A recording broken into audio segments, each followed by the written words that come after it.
I'm glad I didn't misstep on the first meeting. Now I know. Oh, yeah. So we'll call the meeting to order for the Oregon City Arts Commission on March 19th. We'll start off with the roll call. I'll hand it over to Anne to do that. Alexis Ingram. Present. Krista Naziri. Here. Joyce Lemaster. Here. Josh Planton. Here. Myra Ravenwise. Here. Rebecca Sierra. Here. Amy Wilson. Here. Awesome. We hear from Amanda. Oh. And But wait, there's more. Get my purse then. Amanda Dexter. Present. Good evening. Okay, next up then is adoption of the agenda. A lot of things on today's agenda, but if there's anything people would like to add, please speak now.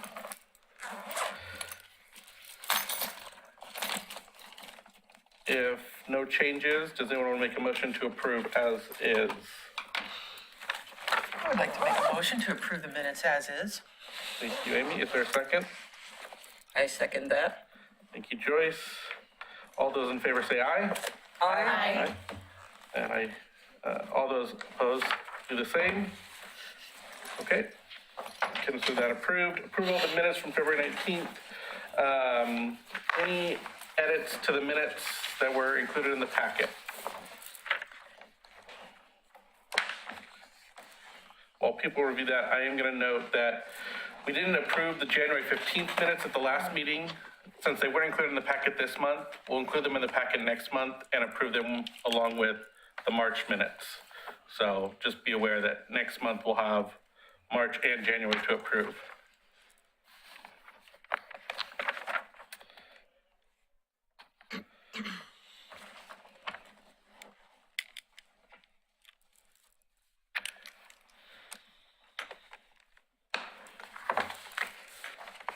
And if anyone's satisfied with the minutes, please make a motion to approve. I would like to make a motion to approve the minutes from Thank you, February. Amy. Is there a second? I second. I'm going to go with Myra there, so we have diversity on that. All those in favor say aye. Aye. All those opposed do the same. Okay, we'll consider the minutes approved. Thank you, everyone. Next up, public comment. Anne, have we received any public comments? No, we have not. Perfect.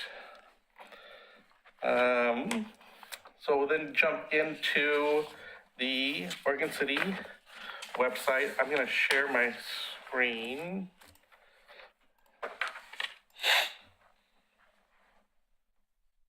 Do the entire window.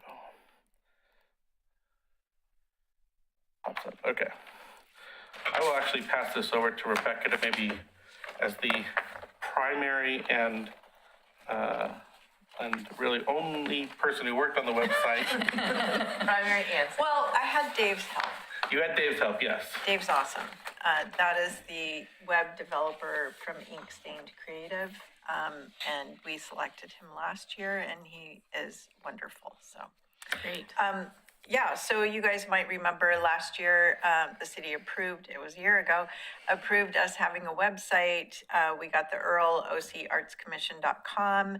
Our maintenance and our hosting is through Dave, which makes it very convenient.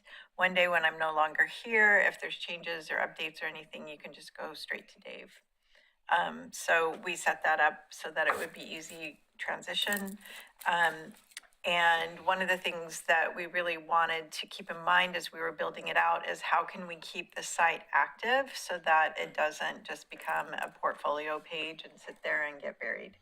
And so there's a marketing plan that we need to kind of put together. There's one that's been loosely shaped, but we have a news page, AKA a blog, and so we can be adding to that. And then there is tons of artwork apparently in the city that needs to be added to the website. So that will be an ongoing project. And if anyone would like and has website experience, would like to be adding artwork to the website, let me know. And so for this month, Trail News, an article was submitted to Jared, and it'll be going out in the beginning of April, announcing the website. And now, when we have things happening and going on, we can post things like through Ariella Sophie and the Clackamas Arts Alliance and point people over to the website. So there's a lot of things that can start happening because this is done. And also, I just want to point out, like, the tremendous amount of work that we have done as a board from June, as soon as the 6x6 show was done, until now, so that a website could actually be written about. I mean, one of the issues was that you don't launch something unless you know what you're talking about. And we really were still trying to figure out, like, getting clarity on who we are as a board, what it is that we're doing for the citizens of Oregon City, updating all of the kind of boring stuff that you seem to like, Alexis. I was so pleased to hear during the interviews that you were like, I love that. And I was like, oh, thank God. And so, anyway, all of that work got done in a very short period of time, and then we were able to do this. So, do you have another page? The next page is basically just some things that I'd like, and I can work with Ann offline on these, but some updates to the Oregon City page, just to try and clean up a little bit. One is adding the link to the new site, update the city liaison contact information. We'll remove a few different projects that are now older. I don't know if there's a way we can just archive those pages rather than delete them, but that's the Oregon City page. As Rebecca pointed out, on the new our website, ongoing build outs and things are happening. If you have ideas for blogs and things, please feel free to share those.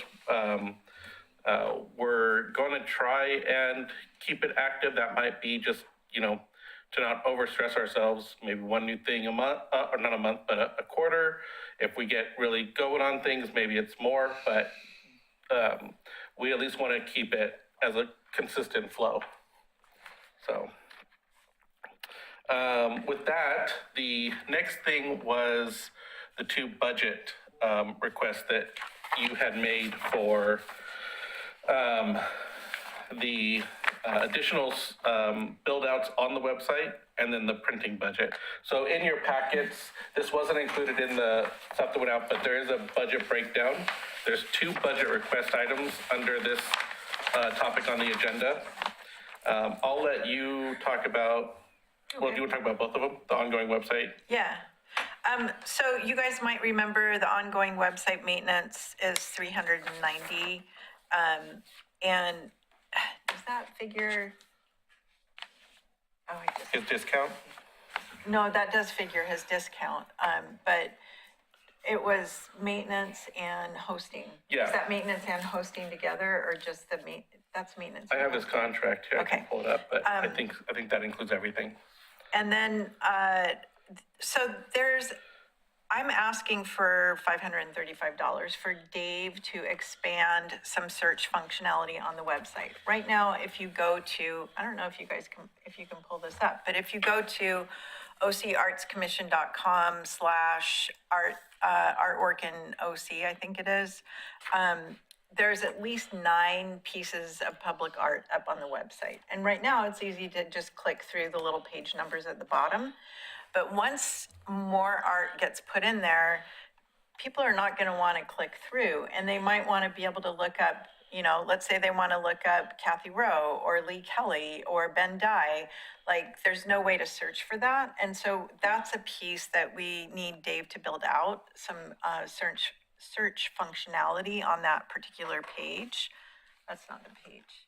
What page? It's go up under public art and artwork in OC. Yeah.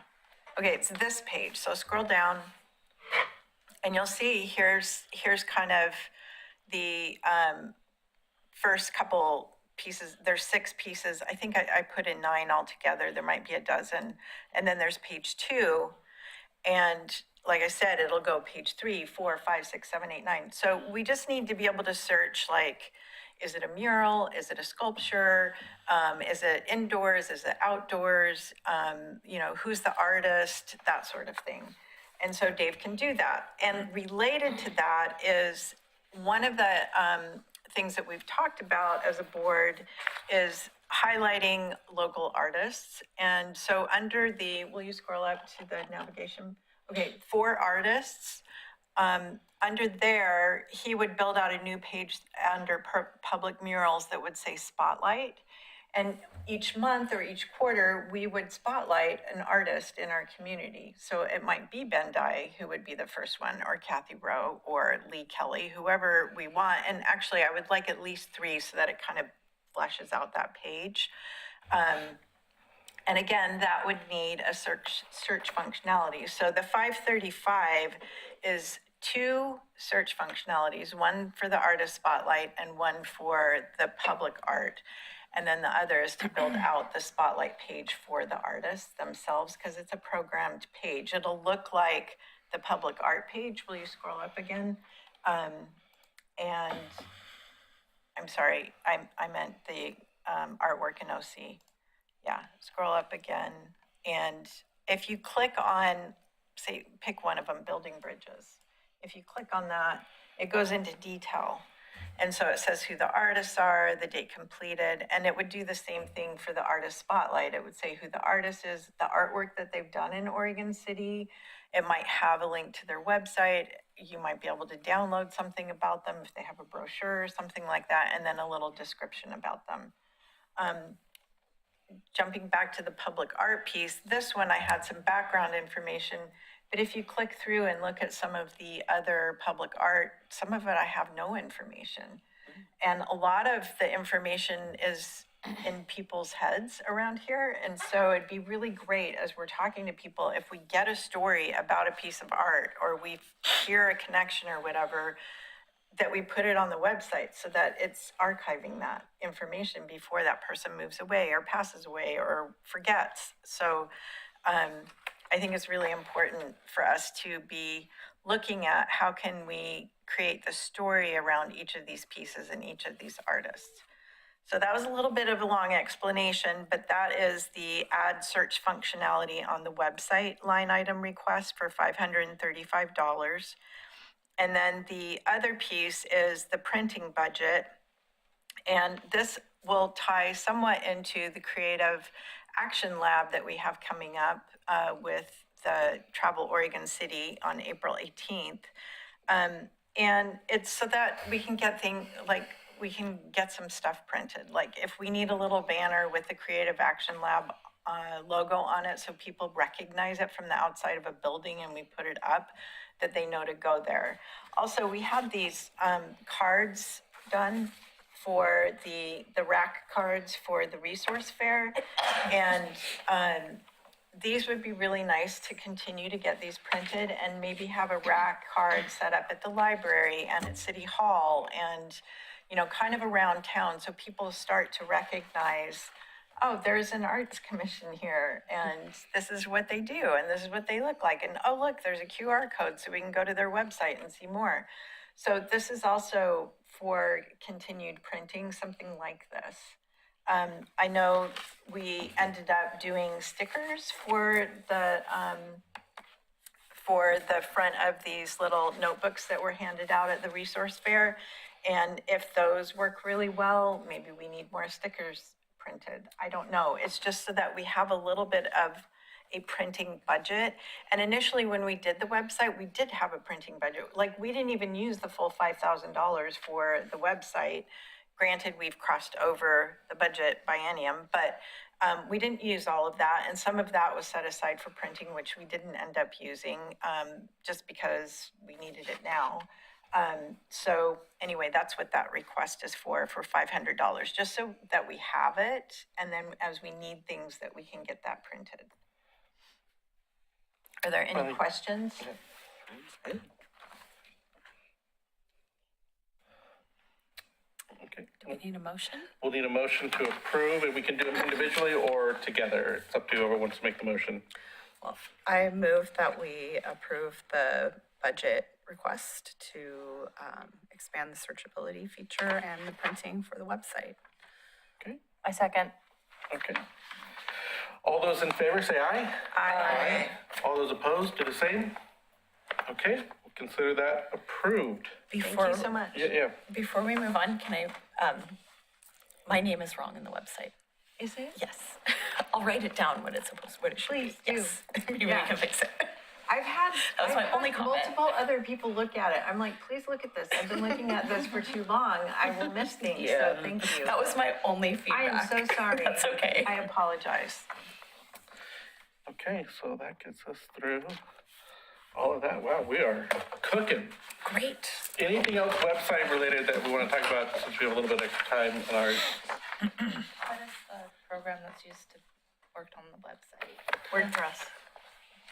I'm happy to help. I don't know Word. It's super easy. Yeah, thank you. That would be great. I can show you, like, if you want to help upload artwork, that would be awesome. Yeah. Okay, cool. yeah, one of the things that Rebecca and I have discussed is unless we end up paying for someone to do all of that work, there will be a need to make sure that we do have continuing support of it going forward. So if Rebecca had to ever step off the Arts Commission or she hits her term limit, there's someone who could come in and help with that. So, when we're going to talk later about the opening of the position on the Arts Commission now, it doesn't hurt to think in terms of skill sets that people bring into this.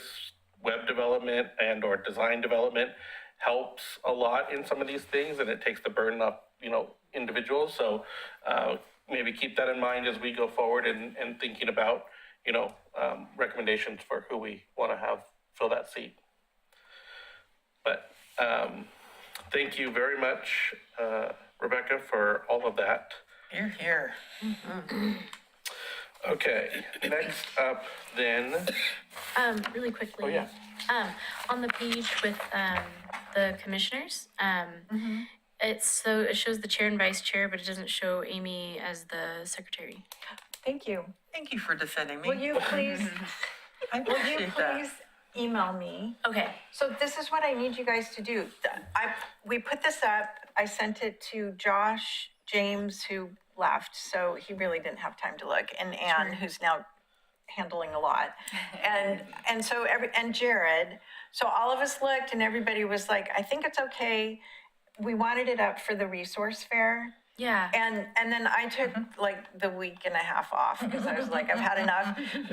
And also I have been looking at it for so long. I know that there's mistakes in there. So and it's so hard to have you guys go in the back end and like snoop around and try to see what's happening. So having it up live, even though I know there's some errors, Amanda, I'm so sorry. It's okay. Not a big deal at all. I would really love it if you guys would just take some time and kind of look through. And as you see things, it is not going to hurt my feelings if you're like, hey, this is wrong, like, or this sounds weird or whatever. Like, please feel free to just email me and I will fix that. Yeah. I'll shoot Okay. you an email. Okay, cool. Thank you. okay, so, where'd that go? I will then share the strategy document, which was included in the packet.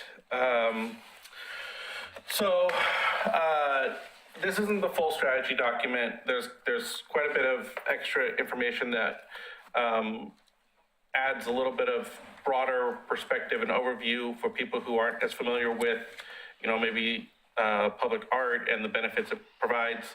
But this piece here is basically what I've been describing as the meat and potatoes of the document. It is the individual goals that we identified, and then it is a kind of summary of the various objectives. So we had come up with lots of objectives or examples of objectives underneath each of those goals. I took those and tried to morph them into very more detailed oriented objectives that then we can then start putting some timelines around. So you'll see kind of they're coded here. So goal 1 will have objective 1A, 1B, 1C. Goal 2 will have objectives 2A, 2B, 2C. That way, we also have a little bit of a way to guide ourselves in our conversation. We're like, well, let's talk about 2A here, for example. We all are on the same page of what that one is.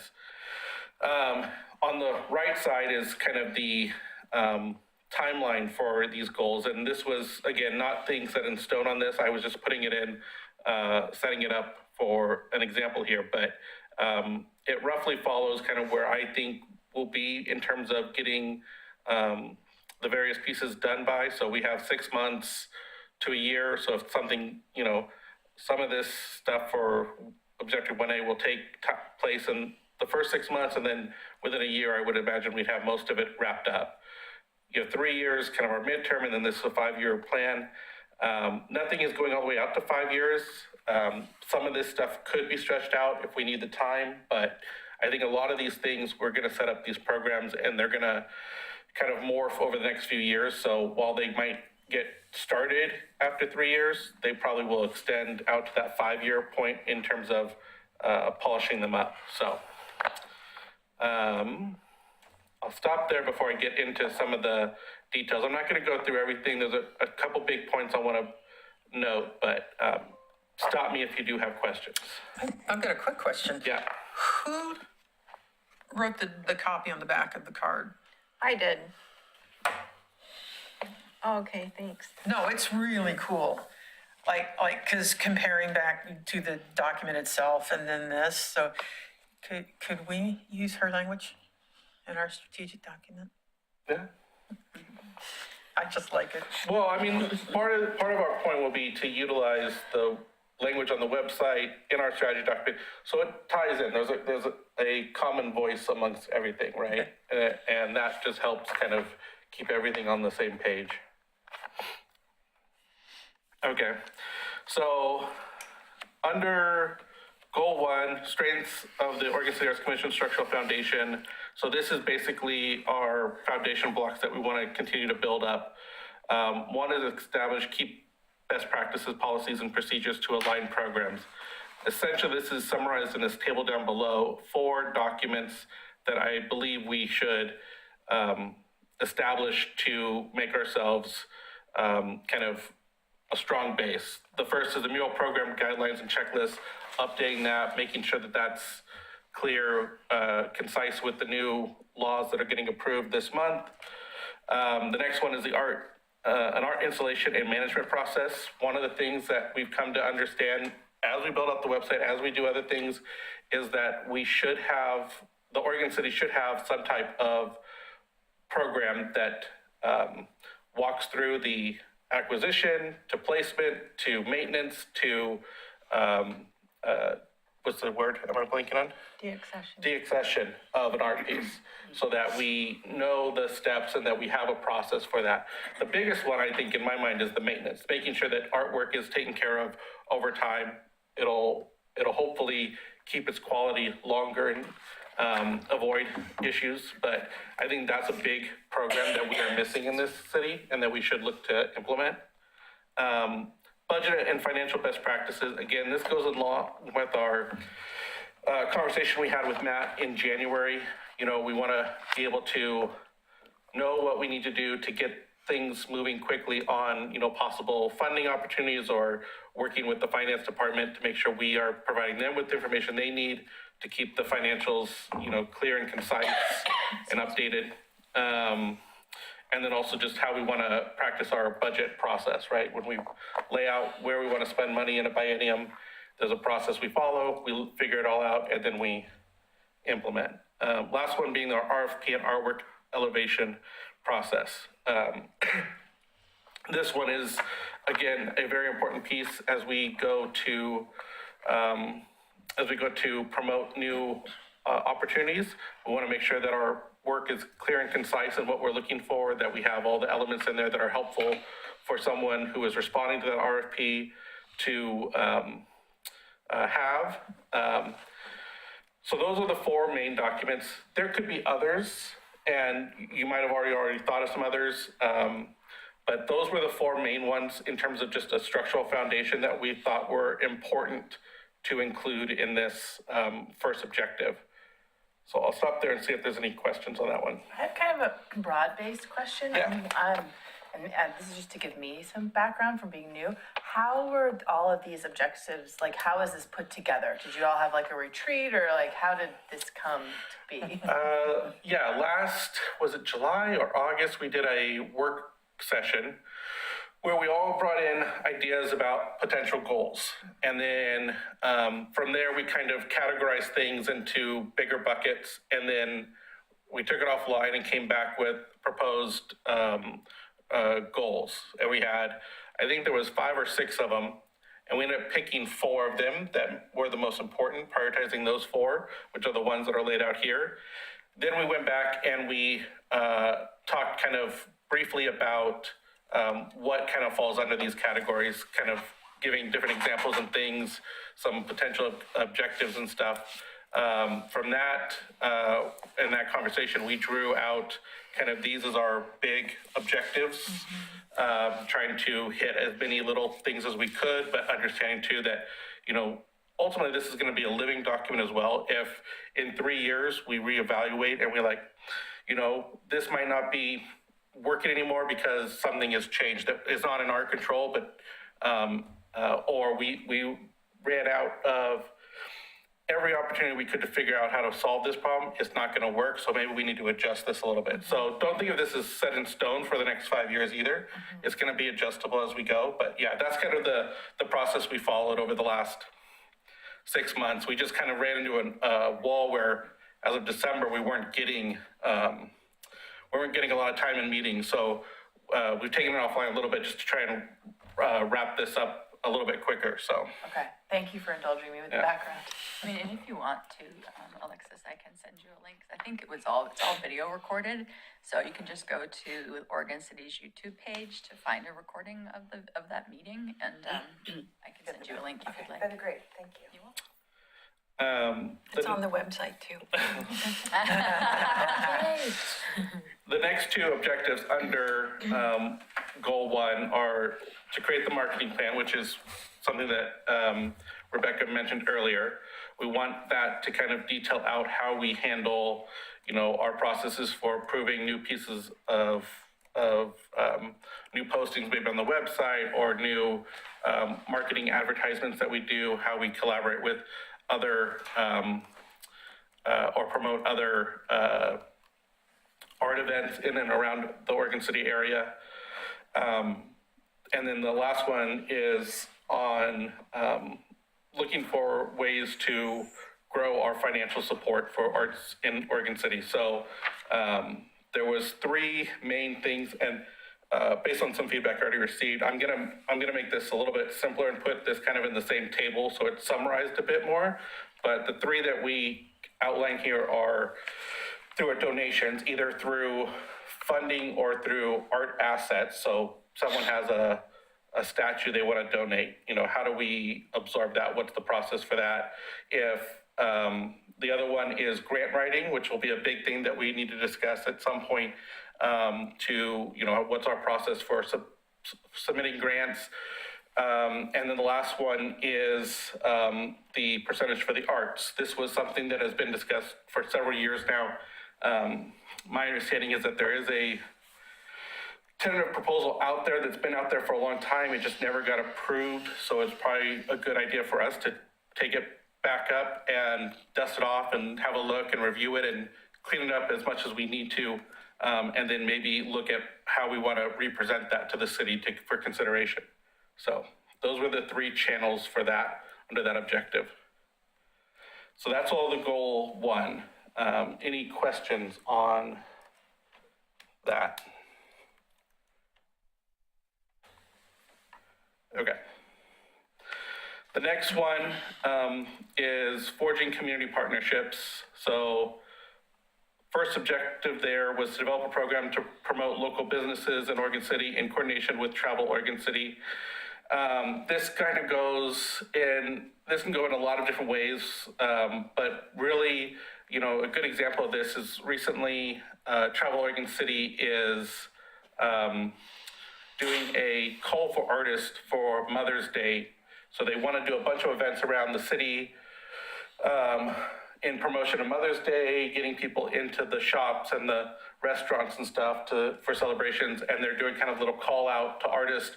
Maybe it's arranging some type of coordination between a business and an artist for some type of promotional option, right? Those kinds of things that we can look at. How can we work with Travel Oregon City to promote arts and culture in Oregon City while also promoting the businesses and the community here in Oregon City? So that one kind of goes in building that relationship up. The next one is establish long-term multi-stakeholder projects. This one is kind of subdivided into main two categories. So we want to look at focus on long-term projects with Oregon City municipal departments. So that could be Parks Department, Library, Pioneer Center, and Public Works. And then the other one is coordinating with cities or other municipalities outside of Oregon City to kind of do a regional promotion. So this would kind of maybe fall in the category of the corridor project. So that would kind of be our two fronts of this, the internal and then the external, to kind of drive, again, community and tourism, right, in the same objective there. Last one is forging partnerships. So we wanted to, in addition to these bigger, longer term ones, also look, are there shorter term agreements we want to put forward with some orgs to get maybe some projects done in the next 5 years. So we proposed a list here of groups that we could include in this list. Some of them are already kind of covered up above, so like Travel Oregon City, but others, we haven't really engaged with for a while now, and it would be good to include them. So we categorize them: art-based organizations, tourism-focused organizations, and intercity departments. Three Rivers Artists Guild, Clackamas Art Alliance. We put Lake Oswego Art Council, but that could also be changed over to the corridor group as well. That would encompass Westland as in that. Then Porch Fest, we thought was a great one because that one of the reasons we highlighted that one was because it's a bit of a different crowd than, you think of the people who are maybe, you would invite to like the statues of the arts. The music crowd is a little bit different, but it's all art. So we want to include as many people as possible. So we wanted to have at least one music organization in there. Tourism focused organizations, Travel Oregon City, Downtown Oregon City Association, End of the Oregon Trail Interpretive Center, and then the Museum of the Oregon Territory. And then last one was intercity departments, so Oregon City Parks and Recreation, which covers the heritage items and also the library, and then Oregon City Public Works, mainly for the prospect of working with them on maintenance of arts in Oregon City going forward. So that was our recommendation. Are there any questions or concerns with this list of potential partners? I like the list, and I think it's a good starting point. And I like that we've finally identified some, because now when we're having conversations out and about, it's easy to direct what we're talking about and who. Yeah. Any other questions, thoughts? Okay, I'll keep going. I felt like I've talked a lot earlier today, and now my voice has started to go. Would you like a cough drop? No, I'm good. Goal 3, focus on projects that support the city's placemaking efforts. So under this one, 3 objectives again. I wasn't meaning to do 3 objectives on each one. It just kind of worked out that way. I will point that out. That wasn't just my OCD thinking, I need to have 3 on each one. Produce new stationary and performing art pieces of art that are unique to Oregon City. So this was kind of our seeing that we need to put some tangible, ongoing art out there, but also make sure that we are covering the broader art ecosystem with performing artists. So that could be music, that could be dance, that could be theater. And really thinking one of each a year should, I think, fulfill most people's needs and still fit within our budget. That's unless, you know, we find we're really good at grant writing and we get a bunch more funds in for other projects. This, I think, is sustainable for the next 5 years with the current funding that we have.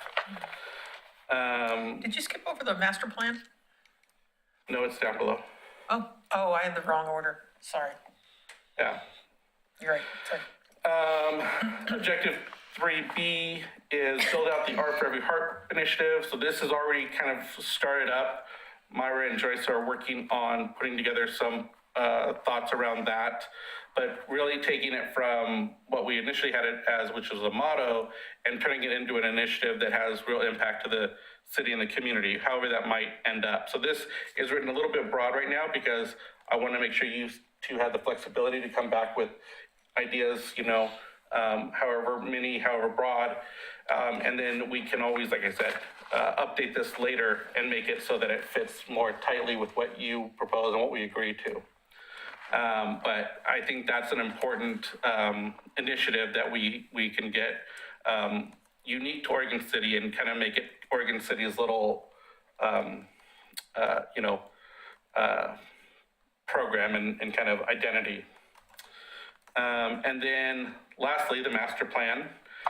So this is, as we start to get projects going and we develop new statues and murals and things, this was actually kind of based on a conversation I had with James, who said, you know, there's different ways of doing it. You can start just putting them in different geographic locations all over to kind of broaden them out, or you can start with creating a art district and build out from there. So this master plan will outline how we do that. What's the means of us continuing to move forward in that build out. So it can go in a number of ways. When we get to that, we'll discuss it and see what makes the most sense to us. But yeah, putting that together and getting that ahead makes it a lot easier going forward when we say, okay, what's the next piece? What should it be? Where is it going to go? We kind of have a roadmap for ourselves. And that might go beyond the 5-year plan too. So that master plan could exceed this 5-year plan and be, you know, a couple decades worth of work included, depending on how we build it out. Is a master plan a formal and official enough name that it has to be approved by the city commissioners? I don't Sometimes think there's so. like words that like Yeah. trigger that. I don't think that is. I mean, we can even clarify that and say the Arts Commission master plan, just to make it clear that it's ours and not the city's. But we might want to, I mean, that could be potential future goals that it gets Yeah. integrated in. Yeah, I don't disagree with you on that. There's benefits to having it be something that the city has approved and is backing, right? One, it kind of means ongoing support. But yeah, we can look at that when we get into the discussions around it. I think that's a good idea to keep in mind, though, that how we. Pluses and minuses, probably. Yes. So yeah, I'll stop there. Any questions on goal 3 objectives? Okay. Goal number 4, enhance regional awareness and brand. So, well, 4A is pretty much done. Nice. Check it out. I like it. I like that we almost, So launching the website and for promoting the arts in Oregon City. Of course, there's still more work to do, as Rebecca mentioned, but I think this website, as I mentioned here in the text, is a very important tool that we can utilize for a lot of different things.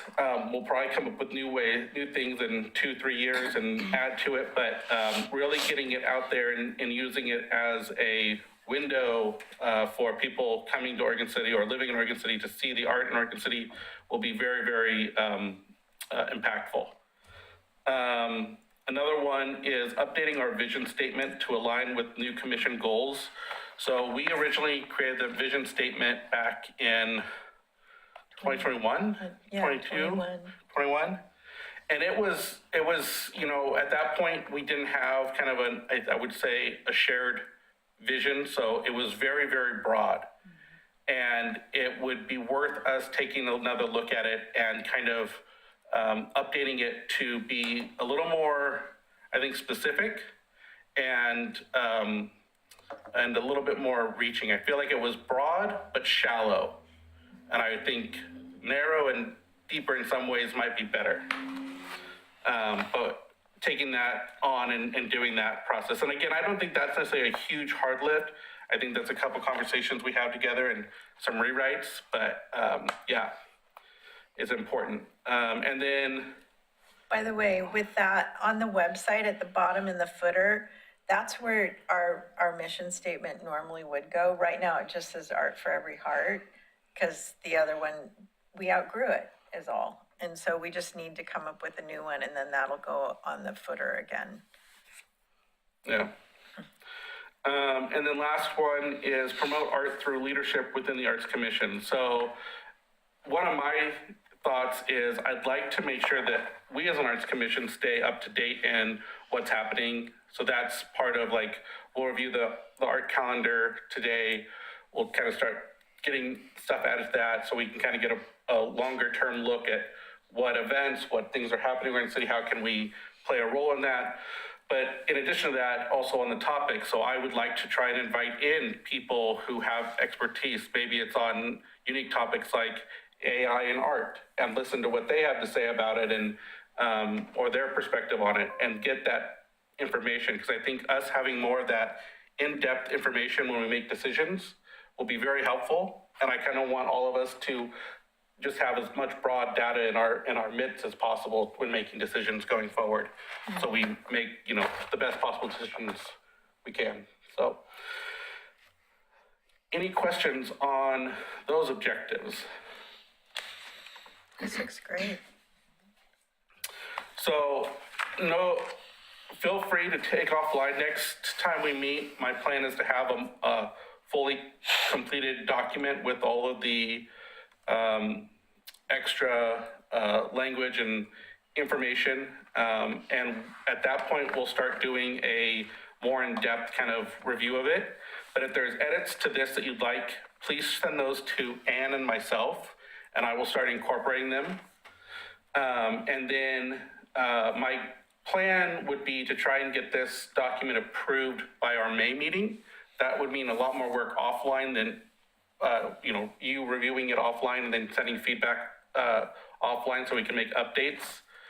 But by doing that, it would be nice when we do our annual review to the City Commission in May, we can say our strategy document is either approved or it's finished. We just are having to wait till the next meeting to approve it. So that's kind of the goal. I have one question. Yep. In the very beginning under 1, it's like, there's a maintenance, what did it say? It was like, This one? no, keep going. It was number 1. There was the installation, well, no, it wasn't this page. Go up a little bit. Goal 1. Goal 1? It's down at the bottom. Keep going. See where it says goal 1? Yeah. And keep going. I think it was 1B is what I'm looking for. No, it wasn't 1B. Shoot. Okay. It's wherever the maintenance is. I think it needs to be maintenance / refurbished, because we need a refurbish plan. Not just a maintenance plan, or that it's clear that refurbishments fall under maintenance somehow. So I don't know where that went. Was it the installation and management? Yeah, it is installation and management. I'm sorry. For upkeep.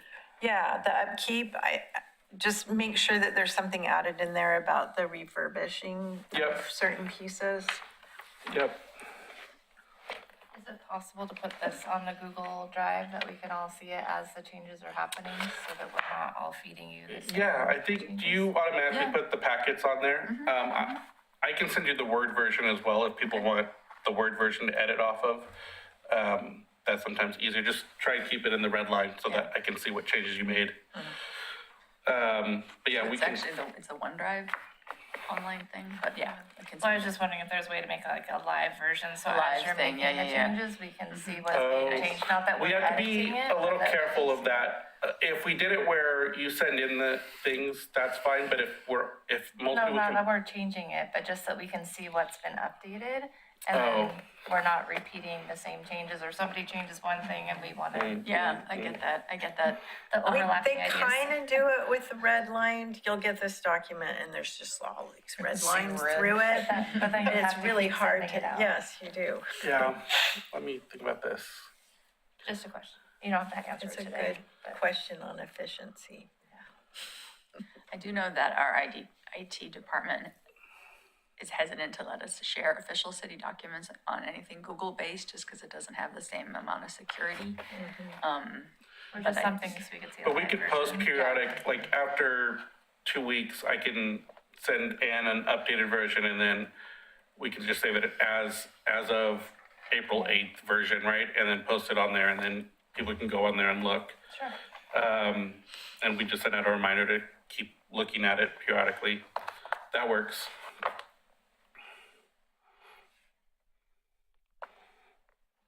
Any other questions, comments, thoughts? This is really helpful, thank you. That's a lot of leadership, Josh. It's wonderful. Yeah, thank you. No problem. Okay, next up is resource fair. Yay. So, Joyce, Alexis, feel free to jump in, but basically, quick high-level summary, this was March 7th, so a couple weeks ago, 10 to 2. This is about 100, but this was before we got final numbers from Hannah. So this number is actually like closer to 150, 190 if you include vendors. Other activities that happened at the event, there was a raffle for a number of different giveaway items, live music. There was an art project that was handled by Soul Flag, live music by Porch Fest. 3 bands, right? Three performers. performers, yeah. 4. 4? There were 4? No, there were 3. The Gentlemen? There was 4. Was there 4? There were 4. Okay. 4 performers. No. It seems like a long time ago now. So it was only like a week ago. Yeah. 2 weeks. And then, kind of our objectives going into this was about branding and promotion of Oregon City Arts Commission, and getting some ideas for future public murals. So we had a comment card and comment box on the table. This picture here on the right is the comment box that It's so cool. Amy put together. Nice job. And it's a violin handle, but you said it was a child's cello. Somebody told me that it's this weird in-between. It's not a viola. Violas are a little bit smaller, so then it must be a child's cello. And I'm thinking, what size child? So, I don't know. Little 3-year-old just going to town. And then in addition to that, we did the booklets that you all got a copy of, the rack cards, there's a sticker in there as well. We ended up after, because there was only about 150 people, not everyone took items. We have one retractable banner, which is in the background of this image here. It's 3 feet by very nice. 6 feet or so, 7 feet maybe. Really nice choice. I'm really pleased. Did thank Rebecca for that. Okay. Yeah, Rebecca did the artwork for that. Thank you, Rebecca. Did you design that? No. I think that's so good. Thank you. I thought we had paid somebody back in the day for, this is you. Yeah. Yeah. Oh, you're hired. That's amazing. We had a couple of acrylic brochure holders, which we'll utilize those as we place those rack cards around the city. Art for Every Heart stickers. We ordered like 200, 250, but I feel we must have received 500 from the company that we ordered from that by mistake, because we only paid for 250. So yeah, it was a good little addition. And we didn't even spend the $1,000 that we asked for, Yeah. which was really good. And then the Art for Every Heart notebooks, we still have about 100 left. So doing the event, but also coming out of it with several pieces of assets that we could utilize at another event kind of is nice. You know, and like Amy said, not Amy, Rebecca said, They confuse us all the time. we, you know, stayed under budget. So here's kind of a breakdown. Oh, sorry. We had approved 1,000 at our last meeting.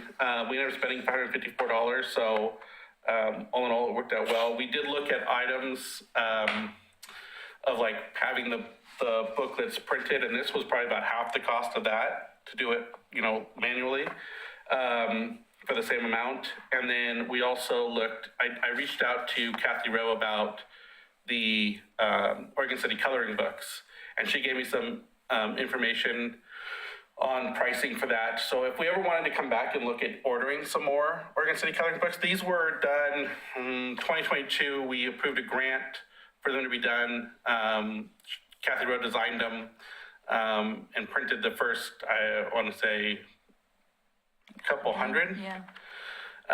And those, I think, have all gone through various events and advertisements. So if we wanted to ever purchase more or have something updated, we could look at that option.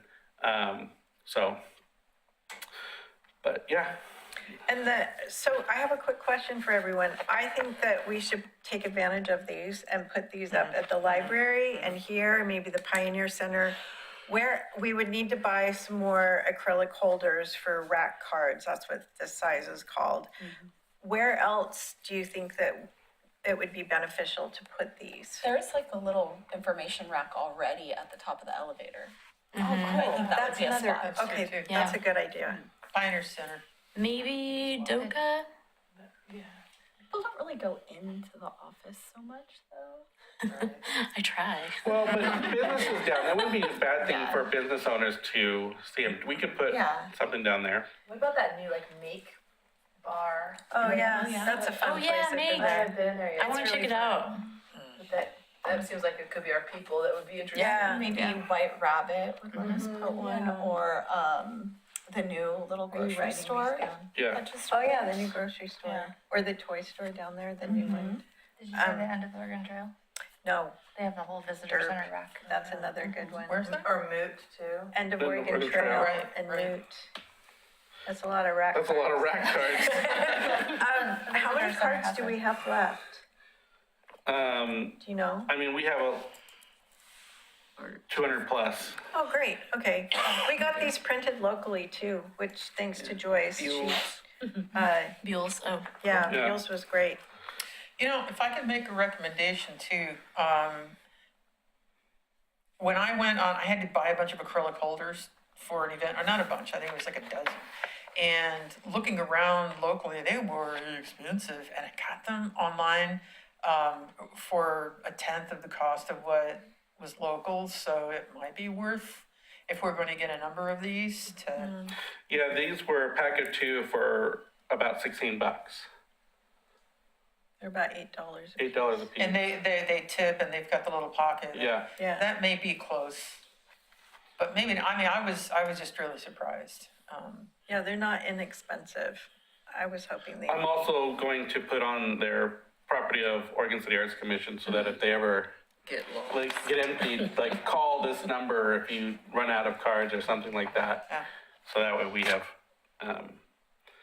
they can reach We're out. gonna put Ann's number on that.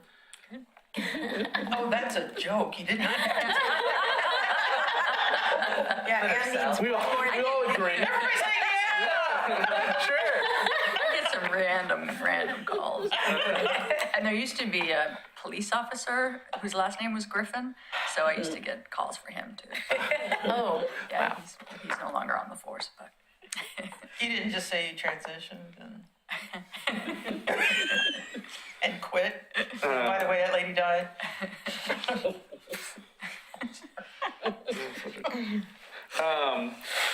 So then, last here is, where'd my mouse go?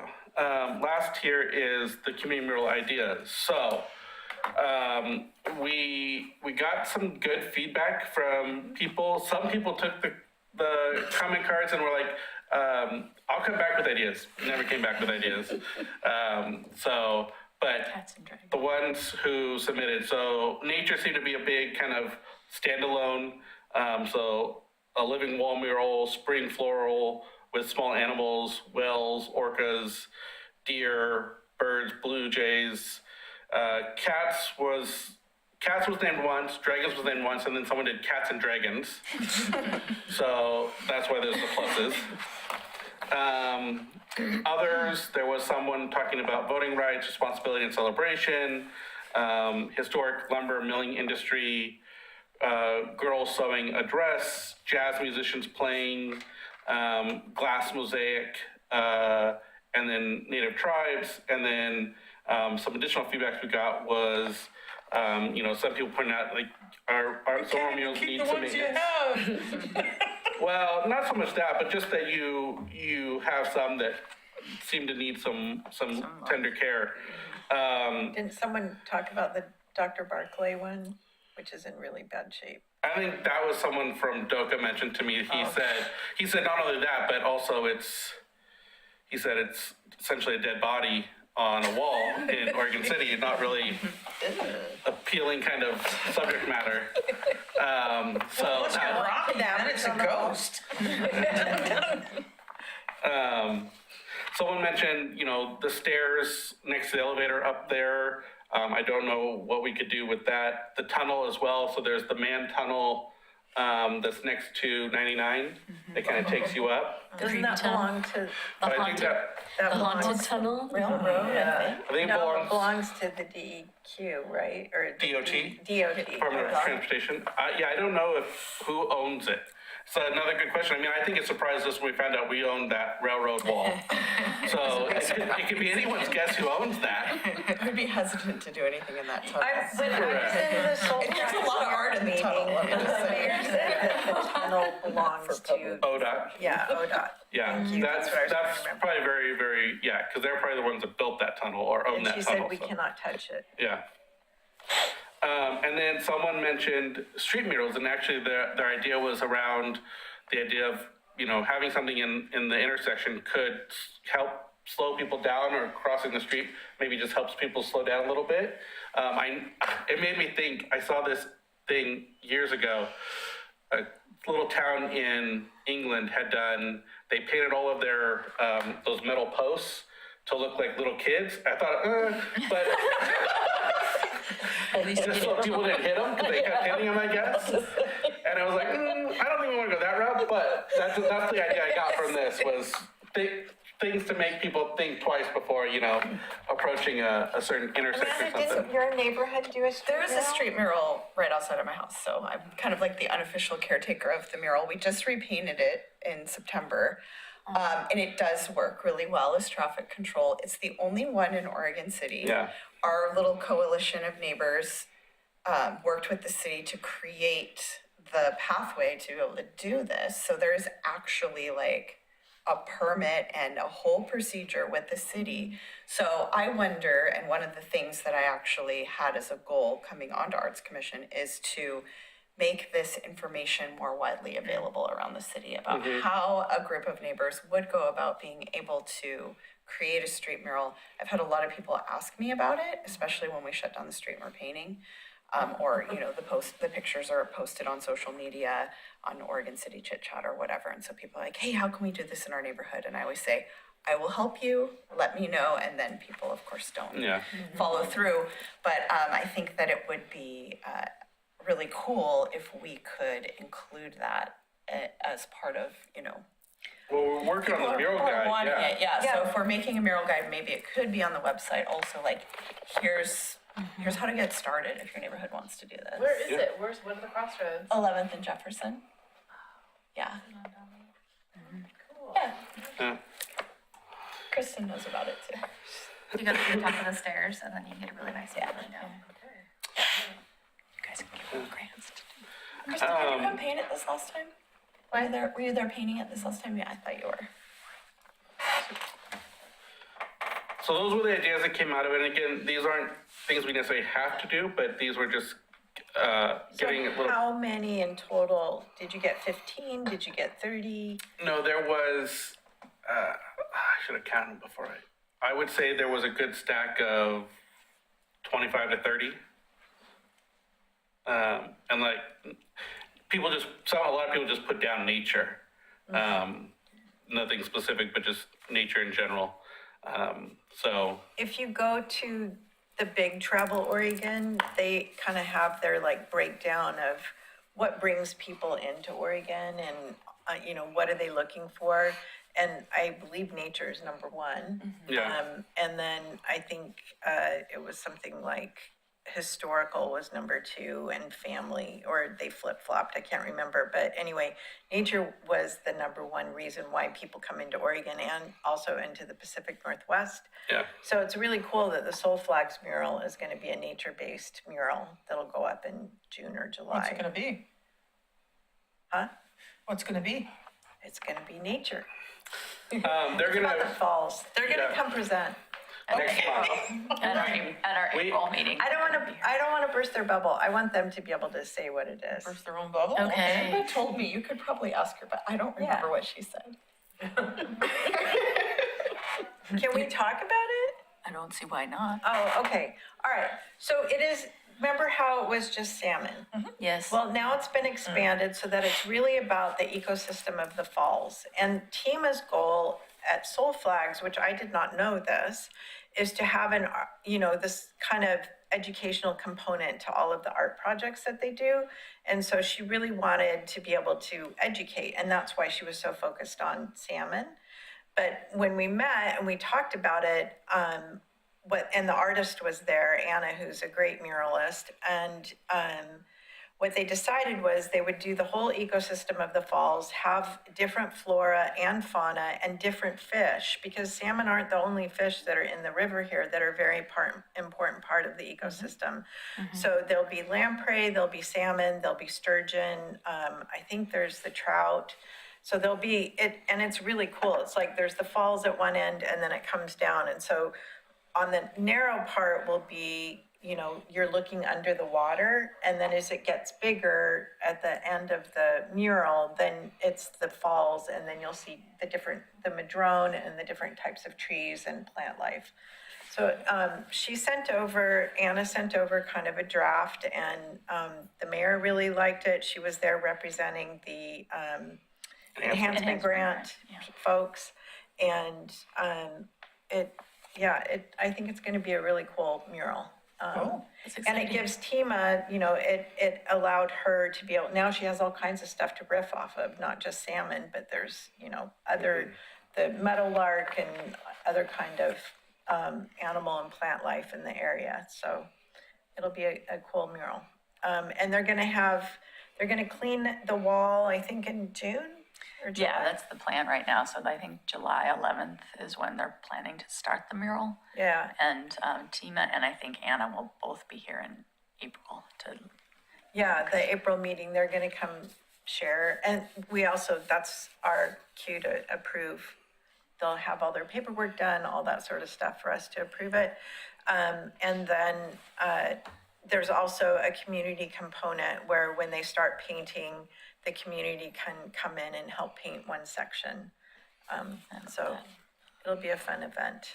We might want to talk about at the April meeting too, how we help promote it.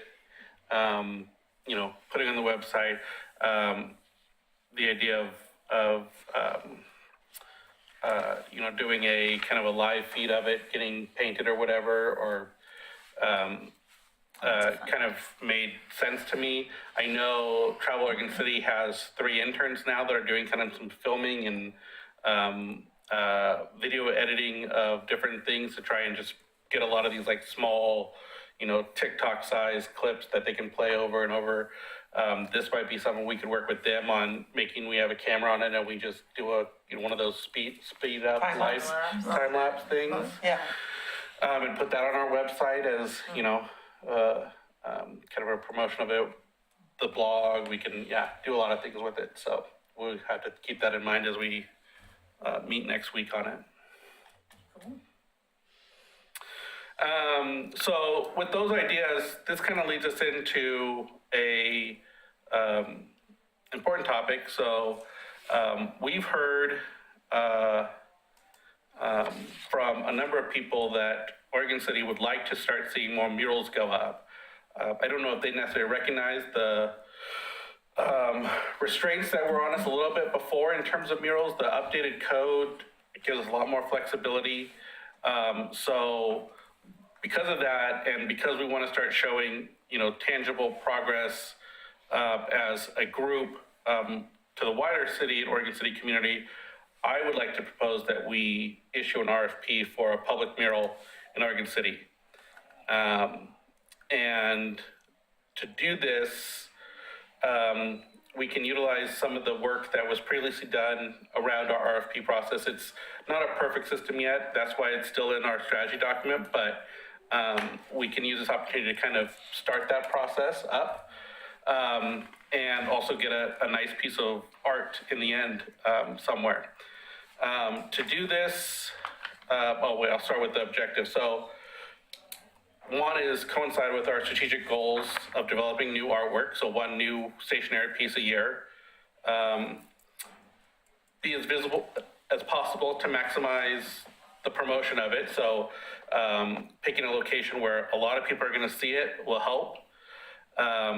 Add to the diversity of subject matter in Oregon City murals. So we talked earlier about the railroad mural, getting that switch from just salmon to a wider variety helps, but we could look at this piece being, something not nature-based, but maybe it's abstract, maybe it's contemporary, maybe it's, a wider thing. My favorite on that whole list was the jazz musicians, not saying necessarily jazz musicians, but like musicians in general somewhere would be kind of cool, because we just don't have a lot of that. And then if we do it in kind of this 7th Street or downtown area, we can add it to our list of items for the corridor project. So it hits a number of different prongs on our kind of to-do plate. So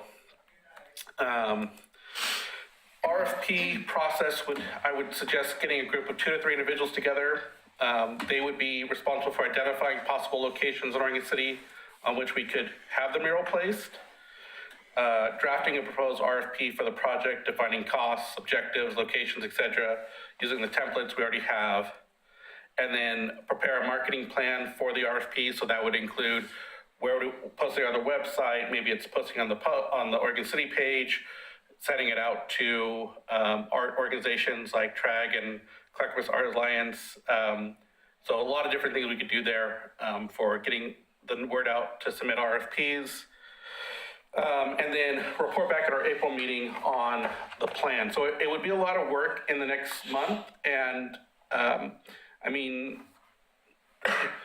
if we decide that we want more time to review it and stuff, we can, but keeping it in that timeline, I'll switch to the next page, means that we could probably issue an RFP by the end of April, with artist selection happening sometime in June, July, execution phase in August, September, and then a promotion phase after that. And so we'd get it done this year and beat the weather before it could turn bad. So I'll stop there. What are thoughts on this proposal? Is questions or concerns? Looks doable. My question is more around like locations, right? So if the buildings are owned by somebody and I wasn't here when you went this process before, like what are the actual options there versus using like a public space? Like last summer I heard that there's a new restroom going up in a park, and so they were inviting to have art done on that versus a privately owned building downtown. Yeah, so I think for this to work this time around, we would focus on, and I'll be specific, Oregon City owned property, and talking to maybe Public Works and Parks about what are some locations. Maybe it's something at the other end of the railroad wall. Since we're doing one at the end where Soul Flags is, we could look there. It could be on, like a public restroom. It could maybe it even is a street mural, right? And we could do it, intersection downtown.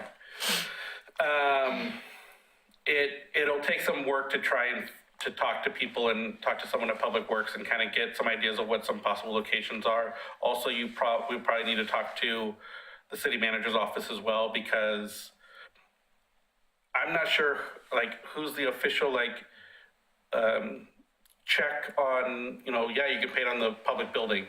If it's Tony, or if it's the city manager, or if it's the city council or whoever.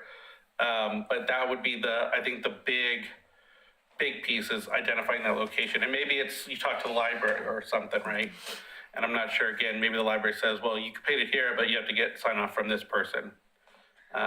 So there's a number of different options, but I would say for this purpose, just so that we have still some control over the content and stuff without having to go to the city council, is we would do it on public property, which we would have, as a city advisory group, have proprietary rights to the content.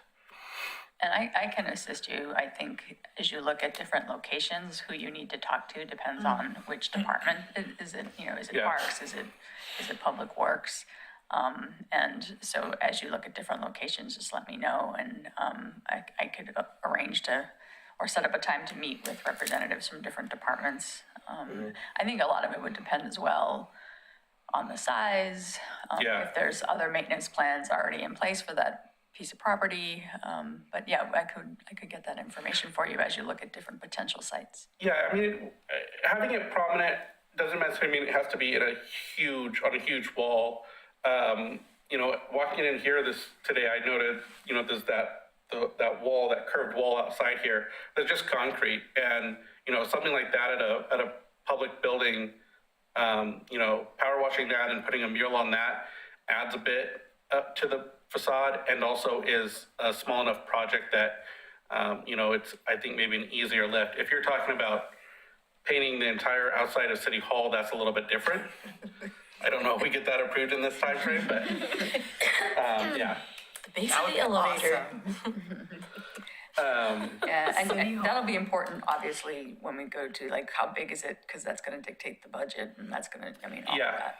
So this group would define, like, okay, here's the places we're looking at. If we did this size, it'd be roughly this much, and this size, roughly this much that we put forward. I like the idea of an intersection mural. And what do you know about that? Like, how hard is it to get that done? Is that treated just like, you know, the railroad wall, where we get easements and, you know, I permits and think all? Amanda's going to be your better person to ask. But It kind of depends. Well, go ahead. really finish your quick thought. though, if someone were to say we want an intersection mural, does that fall under the public Public art Works. mural program? Yeah, it does now. We added that language, didn't we? Yeah. We basically removed the language that it would have to be on a wall. So now it could be on a rooftop, on the street, or on a wall. Right. So that brings a question to my mind. Then, if an individual or neighborhood did want to do an intersection mural, would they need to present it then to this? They would still need to they would present still it, yeah. Present it to us, so that we would then have the approval over it. Yeah. Okay. The only time it wouldn't come to us is if we were actually the ones funding the project. Then it would get passed up from us to the city council. It'd be super cool if we could have. So are we grants for funding, that. are you suggesting that we're funding this project?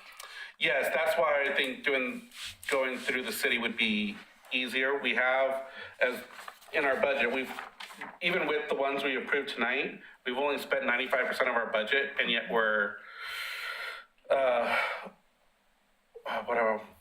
almost halfway through our biennium year. Right.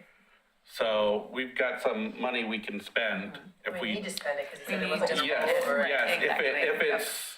if it's, you know, a $25,000 project, that we put forward to this, that might be, you know, a good chunk of our budget, but it also, puts us back in line with where we should be in terms of our spending rate. Can we hear from Amanda? Yes, so there is a procedure there's a way to do this through the city, and it goes through Public Works. I think, basically, it's just doing a design, having it approved and then working with the correct, correct people to shut down streets and whatnot, because you do have to shut down streets for, Right.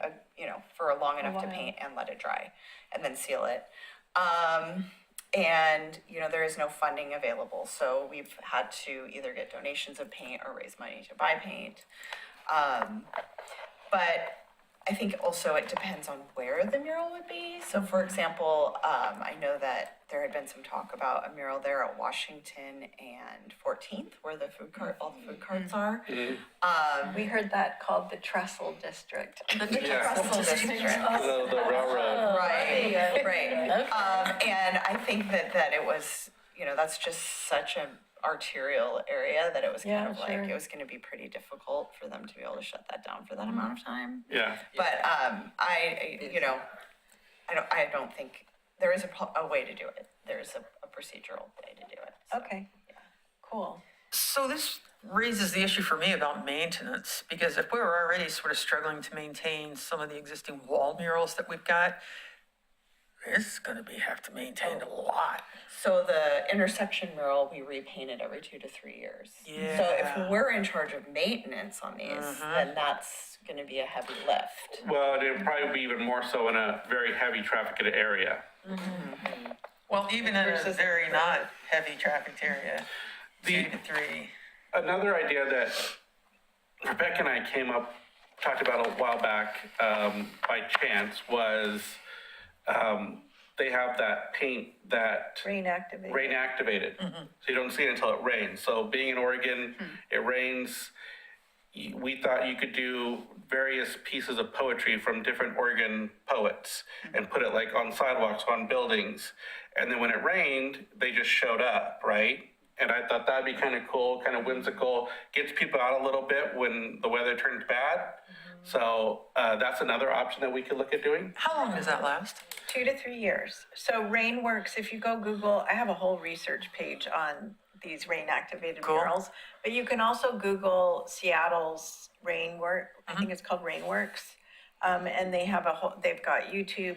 You can go look at, they've got all kinds of information about, and they know that they dissolve over time, but they'll just put up new ones. So it's not like they're going back and trying to like repaint the thing that they had done. And I think it's really cool because it takes advantage of things that are out of season, when it rains, and it kind of is surprising and delightful to all of a sudden you're like, oh, what's that? And there's this poem or there's these birds or whatever it is that get painted in this rain activated paint. So yeah, that would be a really cool one. I also like the idea of painting the stairs. I think having colorful stairs is always a good idea. I do like that. My concern is that if that staircase is anyway like deemed historical or anything like that, that's where you run into a. Oh, you mean the grand staircase coming Yeah. from The one that goes downtown? from downtown to Yeah, midtown? I don't think people I will don't think allow it. we're gonna be able to do that. I love that idea, but That I precedes the elevator, that'd be historic. Like right down at the base of the elevator. Well, yeah, they have those two walls, right, that go into the elevator. If you did each wall or something. Yeah. Where the holograms are? I was gonna say, there's artwork there. Oh, there. is there? Yeah. Oh, down the tunnel. Not down the tunnel, but just on the outside. Those So are when like you walls when you turn, before you enter. Oh, when you turn left to go up the stairs there, so the exterior. there's like, not Is there patterned cement? Am I imagining patterned I don't know. cement? I haven't looked at it in a long time. But anyway, I think there's options here. If this is something we want to do and people bring back, this group brings back ideas, works offline together to kind of find, it's going to take a little bit of just poking around and figuring out what might work the best. And, keep in mind that whatever we do, we've got to get it past, at least city manager, maybe city council approval for a location if it's on a public building. And then also just our timeline to get it done this year is a little tight. So Unless it's rain activated.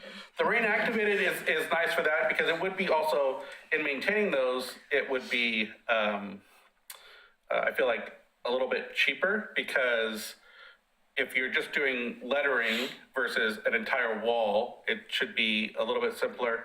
Also, the Seattle one, 2 to 3 years, That was though on the ground, right? So if we did it like on a wall, it would be a little bit different.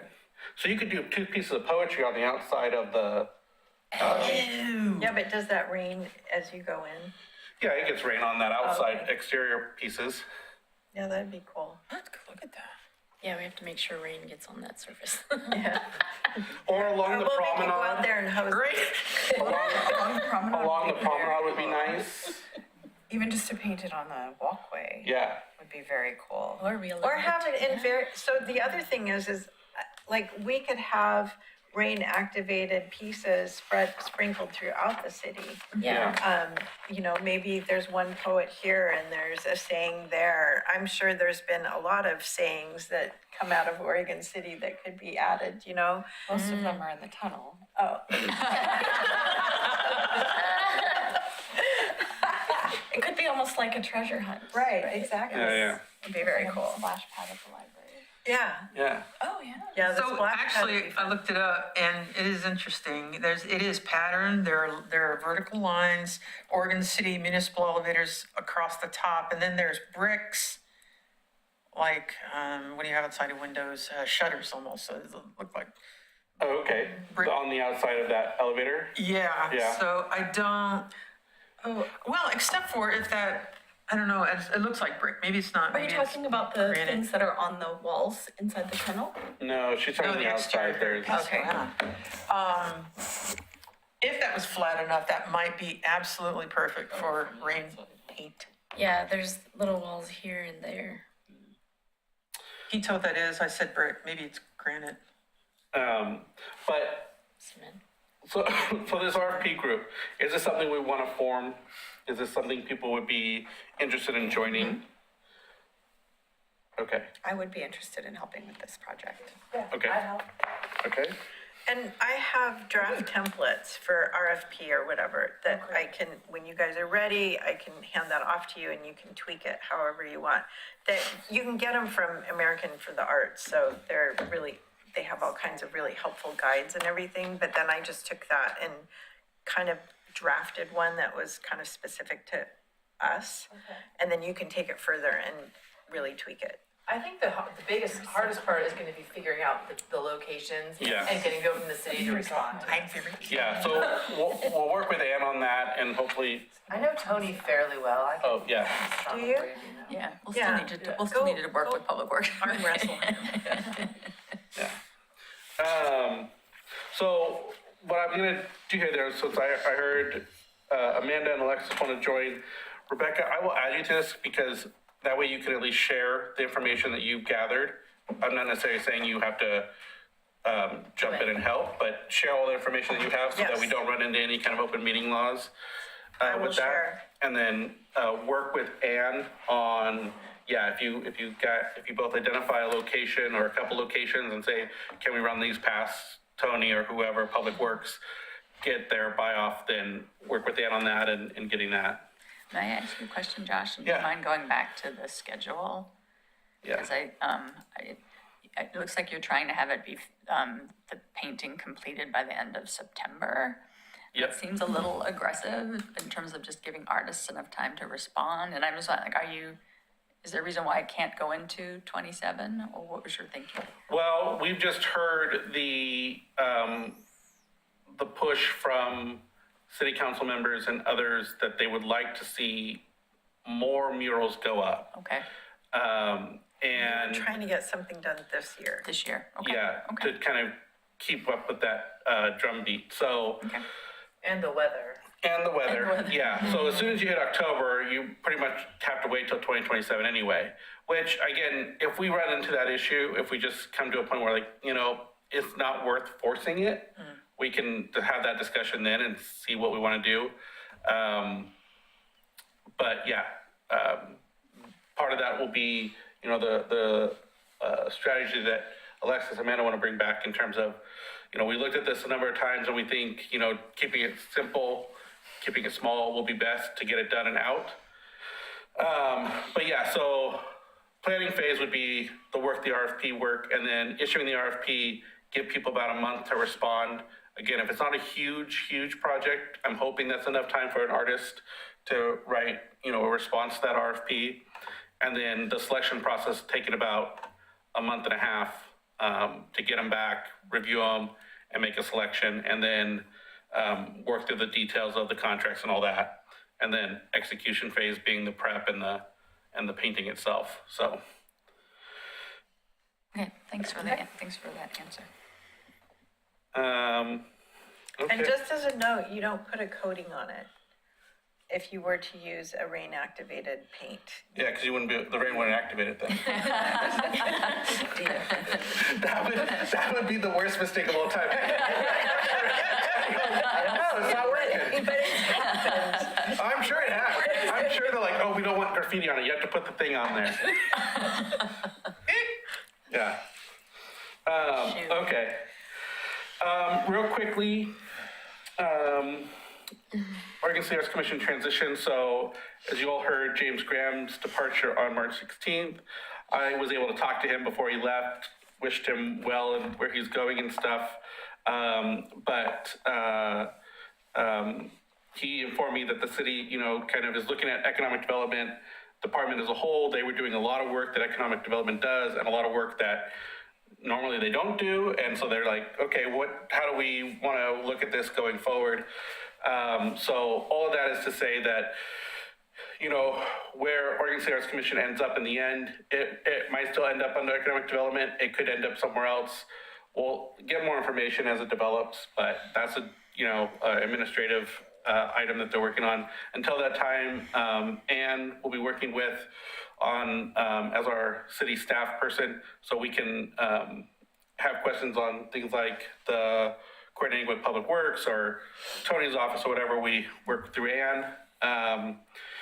The other one was Daria's departure. So she resigned on February 28th. And I think you talked to Jacob. He is willing to put the post back up on the website and a call for that position. Did he mention anything about like standardized timelines for that? Does he just put it up until he gets a certain number of responses, or does he put it up? I mean, we can direct him. Typically, it goes out on that annual cadence. So the responses, I think, depend on how well it gets promoted. So I think once it does go out, we can, as a group, be the ones, letting folks know, hey, there's a position. Are you interested? Assisting the city in promoting the opportunity. Yeah. So if we can make a request to Jacob to start it, do people want a set timeline in it right now, or do we want to wait till we get a certain number of submissions? I feel bad if someone submits early and then they have to wait, months until we get 2 or 3. What are people's thoughts on that? Do people that applied the that's my last round, question. do they have to reapply, or are there? I would assume so. Now, they could simply copy and paste over. Yeah, they could reapply. Do we send them an invitation to reapply? I can do that if you'd like me to reach out to folks who that you've met before. I can signal that if you would like me to. Yeah. In addition to that, if you have other people in mind that you want to put forward, or have people that have people in mind, then, tell them, let them know that this is up. And it will send us the link to it when it's live. And then that way we can share it out. I will note just a key piece of detail here.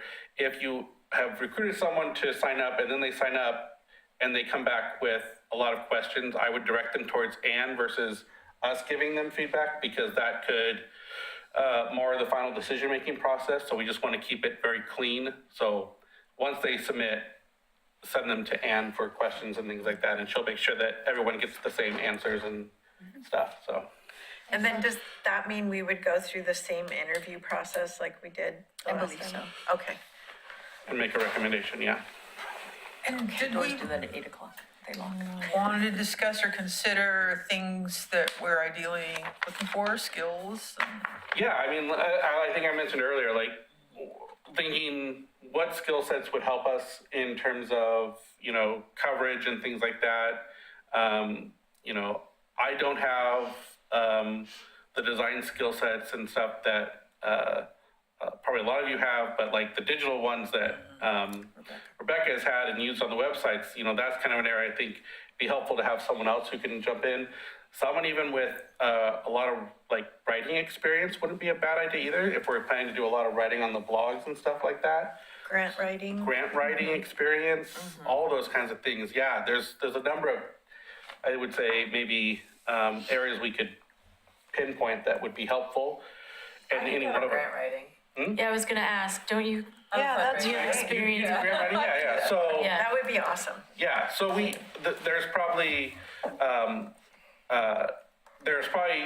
people out there that would be doubled up on some of us, but it doesn't hurt to have some, 2 grant writers, right? Right. So that they can split the work. This is, in the end, we're all volunteers. And I don't want anyone to feel burdened by the amount of work that we do Then and let's stuff. get a digital designer. I think that's where the burden is coming.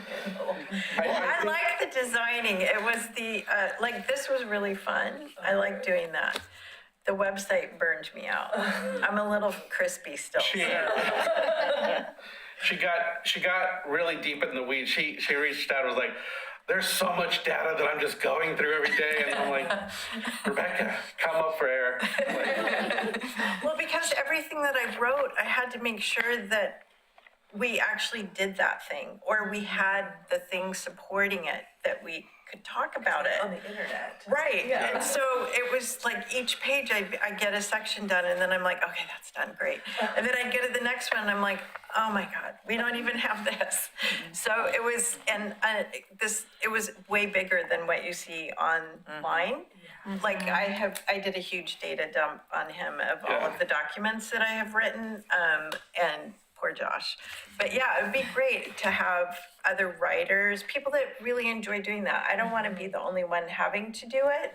And also, I don't, how, like what happens with groups, like it's like the person who takes out the garbage. Do you know what I mean? Like someone does that, someone does the dishes, and it's like, yeah, but I don't want that to happen to any of us. Like some of us might like to try grant writing or like to try design or whatever. And it'd be fun to be able to kind of pass around the love a little bit. Yeah. Yeah.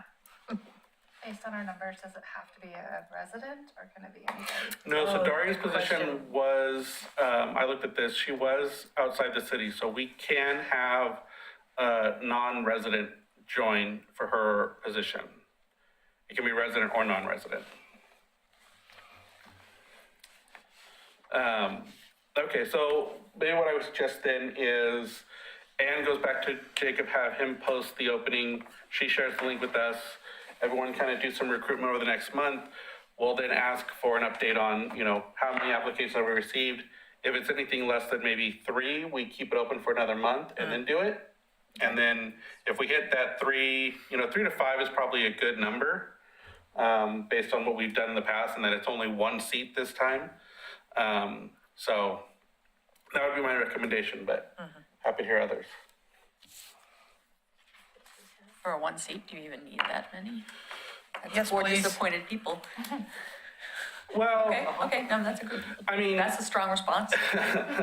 it gives us a little bit of, 3 people I think would be good, but if we got up to about 5, we'd probably want to talk about it. We don't want, 20 for the one position, because that is a lot of interviews and stuff and takes a lot of time, so. Do you think that we could just see, I mean, if we get only 2, but they're both both- really strong, then maybe Yeah. we just go with that? We don't have to, Can we- yeah. Can we call an audible maybe at our next meeting? Yeah, we could probably do that. I'm also gonna ask Jacob about specifically putting in those skill sets. I know like the ongoing applicant notification when it goes out tends to be pretty generic. Yeah. And I wanna see if he can write down some of the skill sets that we just talked about. That would be great. That would be awesome. Yeah. And do we want to invite the people that applied but didn't make it on the board this last go? Do we want to just say, hey, just want you to know that this is open again? Do we want to do that? Personally, I would say yes, because I feel like there were some other strong candidates. I feel like there Yeah. were as well, so. I have no problem with that. Yeah, would you just let them know they're welcome to apply again? Thank you. Especially if you put the skill sets in it. So writing, digital design, and what was Yeah, copywriting, grant writing, Sorry. design, graphic personality design. spots. What else? Ingenious. Web Yeah, development or website maintenance, yeah. marketing. Marketing. Yeah. Graphic design? Yep, we got graphic design, Writing skills. Trying to think about through the goals. horseback riding. Yeah. Yeah, I like that. The other thing I'm wondering is if on the job application page, is it possible to direct them to our website so they can see what we're about good and suggestion. who we are? Because when I applied, I felt like the information I could find was pretty minimal. Yeah, there wasn't a lot, except for the code, and that's so hard to read through. There actually is a page on the website that says About Us, and there's a governance page that kind of talks about how we operate. And when we get our bylaws finalized and the other codes, like those documents will be up there so people can download them and stuff. But for now, it gives them kind of a good feel for like how we're structured and how we operate. Yeah, I think that would really give us a That's chance helpful. to get some strong candidates, you That's know. a good idea. Yeah, that's a great idea. Yeah. Perfect. Okay. Next up is communications. I'm gonna go out of order here for a second. Future meeting topics. So looking ahead to April, one of the big things that I mentioned earlier, strategic document. The next thing is the Creative Action Lab. So we're looking for a location now because there's something happening at the library, but April 18th was the date that I think worked for most people. And we would do it a little bit earlier, so like a 10 to noon or a 11 to 1, because some people had some things in the afternoon. So if that still sounds good, you know, basically between 10 and 1, it'll be 2 hours, but sometime in that time frame. 9 to 11. Okay. I will be at work. The whole time. Saturday. It's a Saturday. Yeah, I work on Saturday. Oh. So this is the Creative Action When, Lab? this is the Creative Action Lab. And we don't know where it's at yet. No, because there's unfortunately, there's an art gym in the library the day of. So, Oh, Suggest, Willamette Falls Studios. Yeah. The pool. Oh, right. Community room, oh, the pool community room, I didn't even thought about or the Pioneer Center, that. Yeah, like the basement, the And downstairs. then we have to have it filmed, right, Anne? it'll be a public meeting. It's a public meeting. So maybe That Willamette room Falls at is the Moot is place. also fine, nice too, that upper room. Oh, it's great, They might but it's charge rented us. out now. It's Is it going to a be- third party that manages it now, so you have to pay for it. Is it a special meeting of the Arts Commission, or is it, it's just an activity? So it's not an Arts Commission meeting, it just has to be open to the public, but it doesn't necessarily have to be filmed in broad light. Well, Public but I think it meeting. would be violation if more than quorum of us met and talked about potential art projects. Okay, so it is gonna be. It is gonna be a Be like a public, meeting, okay, it is gonna be okay. basically an art commission workshop. Okay, How yes, that many would have people to are be we public. anticipating attending? At the last one of these, there was 15 to 16. Adding in the additional commissioners, you're probably low 20s. So yeah. And when do you get off on Saturday? Are you going all day till 5? Till 1. Till 1? Okay.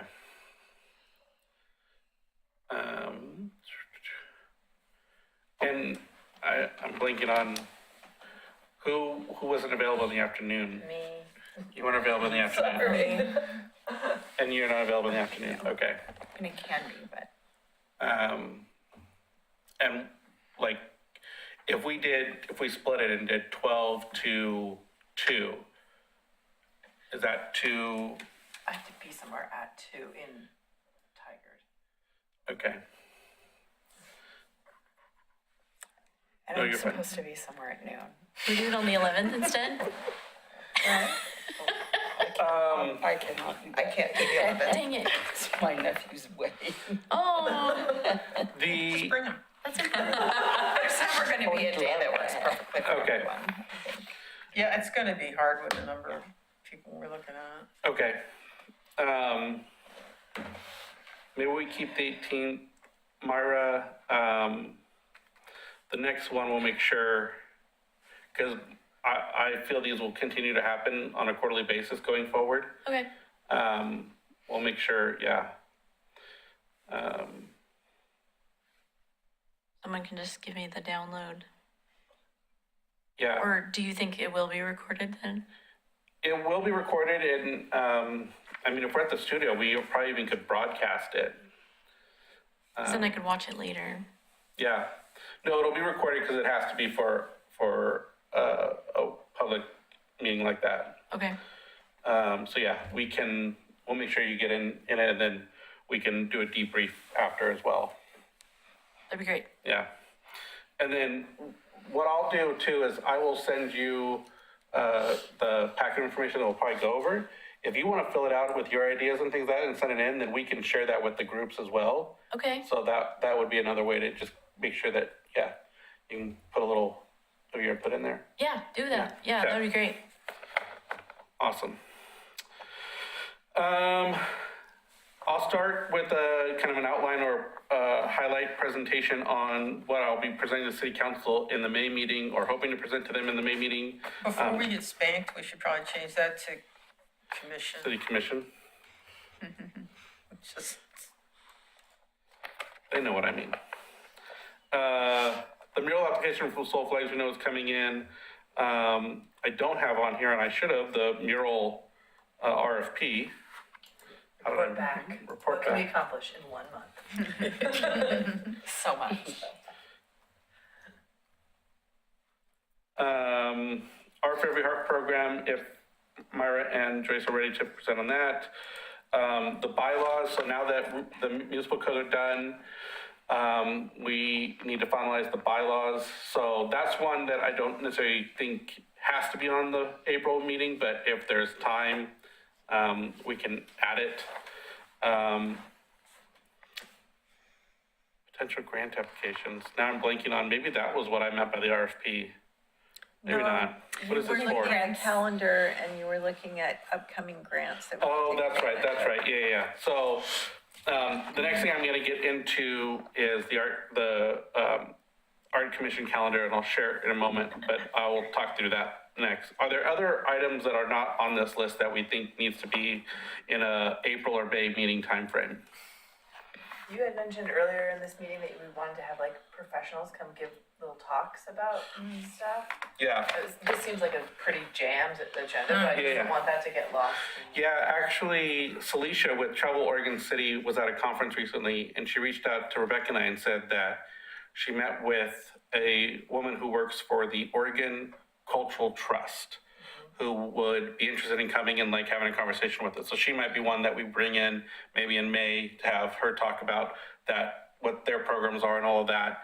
I also think it'd be helpful to get someone from the library as well to come in and talk, because they have a lot of programs there that I keep finding more and more of, and be like, Great okay, calendar. yeah. I wish they had it like a high level view, but you have to go like through each day and stuff, and so Yeah. it takes time. But yeah, just walking through the different programs they're doing or whatever. So yeah, putting those things on the agenda would be good. We can do that. Anything else? Other ideas? Okay. Last then is, I started putting this together a while ago and then it stalled, but I'm gonna get it back out and get it updated as we go along. But essentially, this is a calendar that we can share out through the OneDrive or the SharePoint, that people can add events to, so we can kind of keep an idea of what's down the pipeline. But all of our meetings are added on here. And can correct me if I'm not, I knew the enhancement grant was coming out here soon, so the week It of the went live on 16th. Monday. Went live on Monday, so it's live, so that's another one we can apply for this year. When the applications due on that due? May 22nd. May 22nd, okay. Oh, so Things have that, changed. we should talk about that in April. Yeah, that could fall under the grant application. Well, part of the Action Lab task was to identify one or two projects we could put as our enhancement grant application. So that Their would- criteria just changed, right? There are some criteria that have changed, that's true, although art and culture activities is still on the list. Okay, all right. yeah, but I it's didn't- more tangible things. They want to see assets. Yeah, exactly. Good. Yeah. More music festivals. But a stage for music festivals.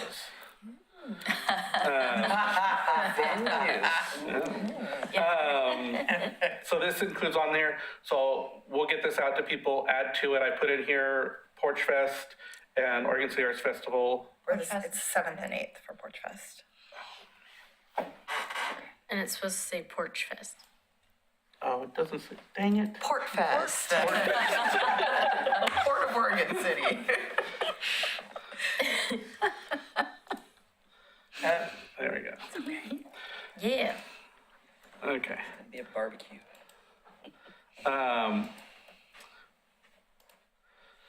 So yeah, so we'll add more to these things, and then I started putting in here like Tower West grants options, applications open for Metro grant. There's more things that I'm finding, and I'll add in here as well. I'm trying to keep events as blue, grants as green, and then our meetings are red. So I'll add in here the Creative Lab, and yeah. It'd be fun to add in like that, when the murals start getting painted too, that community day for the Soul Flags mural. Yep. We could add in like stuff for murals for the RFP deadline. Yeah, as we get dates and stuff, we'll just start tracking things here, just so we all can keep on the same page of, okay, this is happening, this and this. There's lots of things. I found two other events that I'll share with the group now, and then we can go around, and if there's anything else people want to share in communications. But up at CCC on April 10th, there's a garage band contest. Oh, fun. So if you're interested in that. Yes. And then at the Museum of the Oregon Territory, there is a lecture series, and one of the ones coming up on March 26th is Burn After Reading. And it's a series of love letters, like 300 love letters that some World War I veteran received while he was abroad from like 300 different women in this area. In this No, not 300 different women. It was a bunch of different It was women. a bunch of different women, okay. But it was like 300, it was 300 It letters. was still a bunch of women. It was a lot of letters. Letters. Yeah, that they found in 2020 in like an attic somewhere. 30. So this lecture is about kind of perspective through these letters of the times and stuff and the history and kind of the culture and things. Cool. So it's a very interesting, little lecture. When is this? This is March 26th, I think 7 to 8 p.m. And it's where at is it? Museum of the Oregon Territory, and I believe it's free because Union Pacific is covering the cost for it. Real quick, doesn't the Mount Hood Territory grant, is that this year? Oh, I'm not sure. I think it's every year. Yeah. I haven't applied for it yet, but. It says, the next cycle opens late summer 2026. I also met someone from the Clackamas County Cultural Commission, and he was talking about, future grants and stuff, I'm not sure if they'll do another one this year or not, but they typically do grants periodically, so. We got a grant from them last year for Yeah. Porch Fest, yeah. So there'll be more things added to this and stuff, and then we'll have to start dividing and conquering on replies and submissions. May I also make an announcement? Yeah. In early May, we'll be doing a benefit concert for Oregon City Porch Fest, so keep that on your radar. It will probably either be the 8th or the 15th of May. We haven't pinned that down yet. Let everybody know at the next meeting. And do you kind of have a general location? Yes, it's gonna be in the neighborhood, Okay. probably at the Baptist church. In the McLaughlin neighborhood? Yeah, okay. Maybe start down here. Any other announcements or events? Well, I don't want to misspeak, so I want everyone to go look for this article. But I read recently that the Percent for Art program in Portland is having big problems, that they're not spending the money. So I don't want us That's to be the like, arts tax. the arts tax, right?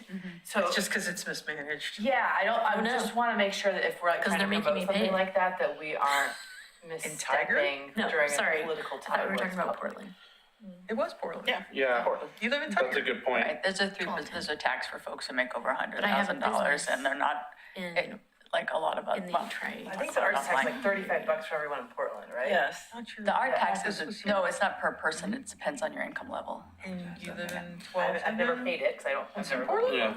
My Sorry, parents I used thought I to was paying have to tax. write a separate check just for that. Yeah, you do. That's what I thought was Living in strange. Portland. It's one of the great things about moving out of Portland.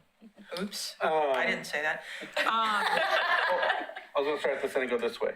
Do you have something No, around that? no, I was still trying to get in on that. Yeah. Why were we, I took it offline, I'm sorry. Are we gonna follow up on that or? The I tax. just was like telling people to find, there was an article I just read and I don't want to misstate it, but I want us to be sensitive about it because it's getting bad press in Portland. Yeah. Oh, okay. Which again, that's kind of falls in the category of maybe we need to invite someone in to kind of talk about it a bit and understand it so we Yeah. don't. But that's also not a 1% art. No, it's not, it's not a it's percentage not for the at all. arts. Yeah, yeah. Scenario, percentage for But arts if people typically. see that, I just don't Yeah. want anyone's language to be confused. I don't want the commissioners Yeah. to be like. I don't think anybody with a percent for the art, and everybody understands it and tends to support it. This was just something where they send out a separate letter to you every year. You owe us $35, and then we're not going to even bother to manage to spend it properly or whatever. So everybody's mad because they can see it.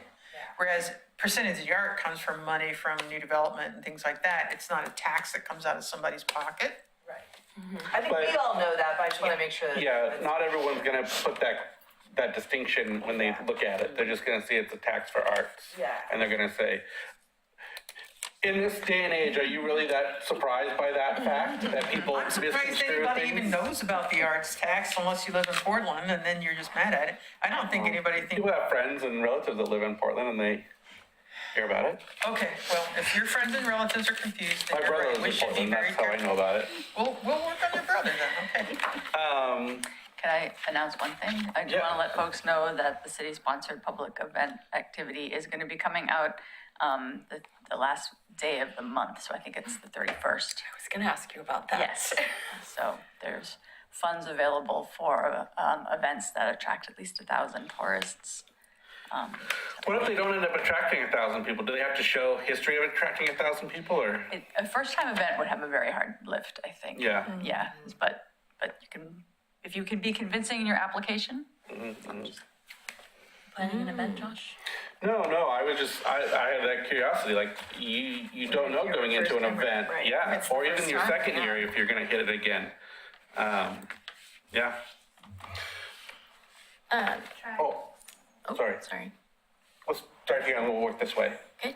Unless, yeah, go ahead. Trags Gallery in Gladstone opens March 27th. It'll be a That's soft awesome. opening. That's so great. Small showing, and then they'll do a more formal one the following month. Where in Gladstone is it going to be, Alex? It's on, I think it's called Portland Road, so just that main street, there's the fire station, the library, the post office, it's that same street. That's great. Awesome. That's a great location. No. Nothing? Amanda, you mentioned one, any other? No, just to keep that on your radar and we'll have Okay. a firm date, hopefully by soon. I'll Okay. send it to you so you can put it on the calendar. Cool. Joyce? No, but thank you for liking the jazz musician. I just, a musician in general would be kind of cool, just something more, I don't know, vibing kind of thing versus the corpse. It's By the way, I It's cold, guys. Already one of your guy murals around. Yeah, I have on my calendar that the second reading of the municipal codes was last night. Did anyone catch that? I wasn't able to tune in. I was at the meeting last night and it just was, the city attorney was there. She reminded the city commission what it was there and there was, it just flew right through. Yeah, it's kind of pro forma. That's great. Yeah. So I think, is it 60 days? I think, so it becomes part of the municipal code with 60 days after the second I think reading. it's 30. Was it 30? I can't wrote remember if it's down 30 or yeah. 60. Yeah. Well, I think it's a step in the right direction after all the work that was done. Yes, So Yeah. I wanted to absolutely. celebrate that. Yes. Yes. Congratulations, everyone. That was a lot of work. Amy? I got nothing. Nothing. Okay. Well, look at that. 5 minutes early. Thank you, everyone. This was a lot in this agenda, and we got through it all. So appreciate that. And then, yeah, if you come across any other ideas, feel free to shoot them over, and I'll add them to this calendar. That's great. We got a calendar. I like seeing that. Yeah.